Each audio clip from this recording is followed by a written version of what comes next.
show you guys is step number one is, in order to get in the ice, you got to drill a hole, right?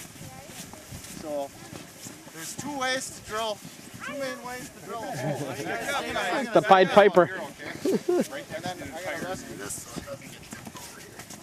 You guys don't have to follow me quite so You guys, why don't you step back in a circle? Guys, come on, stay back. Stay back way up. So I want to show you, this is called an auger. An auger drills a hole in the ice. Now there's hand augers that you actually have to do with your hand, and it gets your arms real tired, and the thicker the ice is, the longer you got to drill.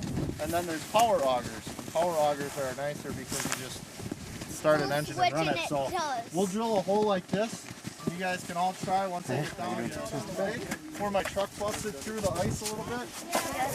Well, the reason that isn't because the ice is thin, but there's actually a layer of water where sometimes when it gets warm out and then the ice gets a layer of water on it and then it'll snow and then it'll get cold again, sometimes you'll end up with a couple different layers of ice with water on top, but that's not how thick the ice is. You'll see how thick it is. The ice and letting the water go through to clean out the hole. I always like to scrape around like that so you're not dropping snowflakes in there. Ice cups. So you do this a few times. And pretty soon what happens is you're getting all the ice shreddings out of the hole. And once you get those out of the hole, then you can use a bobber better, or your line doesn't get caught on it, and you can sometimes even see the bottom. Okay? I'll show you guys back up.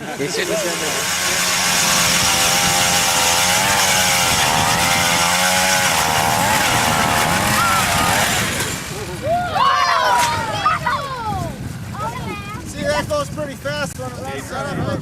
It's like a fishing pole. To set up a tip up, we use these little things. These are just weights, okay? There's a clampy on it. We clamp it on the hook. That measures how. And what do you think the weight is going to do to help us find out how deep it is? By sinking. Right. Okay. So we have no idea how deep the water is. So we put the weight on. Why is there fish in there? We let it sink to the bottom. So the fish is a cat. Okay. So that's the bottom. And then we pull up until you feel the weight lifting off the bottom. Put your finger there and lift up. And that's how deep it is. Can I touch the Yeah. So this is how deep the water is right now, okay? So then what we do is take the weight. Take the weight off. It's a minnow. We take the weight off. And then we take a minnow from the minnow bucket and hook it on this treble hook. It's called a treble hook because it's got 3 hooks in one. It's real trouble. So if a fish bites this minnow and takes the whole minnow, chances are it's going to get the hook in its mouth, okay? So then what we do is put a cork on the line. We keep the minnow about this far off the bottom because we don't want the minnow sitting on the bottom. We want it off the bottom a little bit so other fish, predator fish, can see this minnow, okay? Yeah, you want them to swim around now. Then we just let the fish down. There's a little weight here that helps the fish sink because sometimes the minnows without a weight would just sit and swim along the bottom of the ice and that wouldn't be attractive to other fish. Jess, do you have a question? Question. The fish? This is called a medium shiner, medium golden shiner, and those are good minnow for like walleyes and northern and bass and stuff. The fish is alive, so it can show you. If a fish bites the minnow and starts swimming away, the line's going to go like this. This will turn, and the flag will pop up like this. It's called a tip up. And then we'll all, when we get one of those today, hopefully they pick up, we're going to yell, tip up! And then we're going to run to it. Fish and on! when the fish is swimming, you can tell because this is turning. And sometimes the fish stop. And then you don't know if the fish dropped the minnow. Sometimes they sit there and chew on it. So hopefully we get a tip up and then we can show you how to catch a fish. Because I could show you now, but it wouldn't be that fun if there's not a real. This is called a jig pole. We use these for ice fishing instead of longer summer poles that you use for fishing in the summer. Why do you guys think we use a short pole instead of a long? So close to it. What? Because otherwise you'd have to stand back here. Yeah, you wouldn't want to have a long pole and stand back here. What if you That's why we use short little poles. So basically, we put the weight on there. We open and let out line.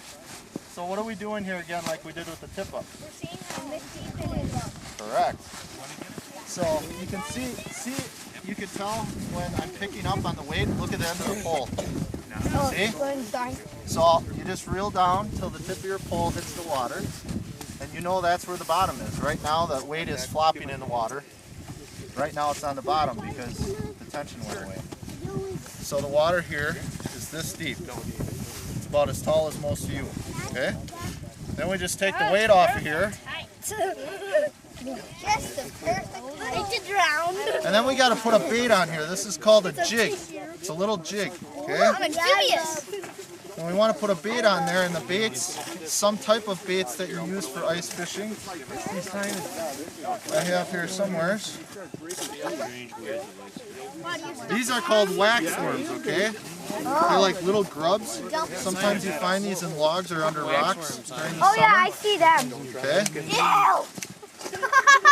So this is a little wax worm. I didn't eat those. And what you want to do, I'm trying to there's no, yeah, anybody want to eat one? Me!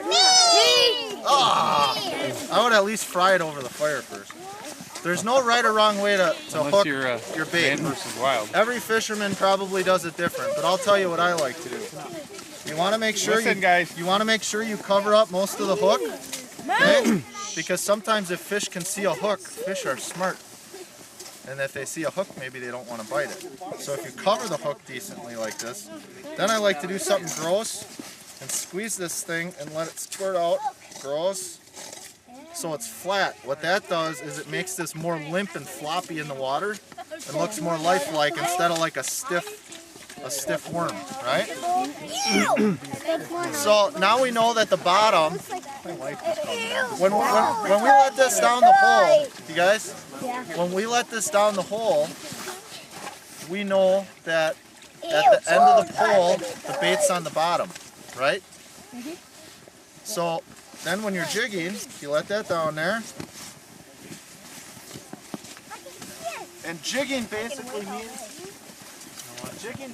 means that you're just jiggling it up and down like that. Because sometimes fish like the bait to move. If the bait just sits still, sometimes they're not triggered to bite it. So if you hold the tip of the pole up from the water a little bit, then your bait is that distance off the bottom. Okay? Usually you want to fish about a foot, Okay, I'm gonna go 6 inches or a foot off the bottom. Okay? And if a fish bites, this is going to move a little bit like this. Then you know you have a bite. But sometimes they bite real light and it's real hard to tell. It all depends on the mood of the fish. Okay? Any questions on jigging? Yes. We get our own. I did buy as many jig poles as Walmart had.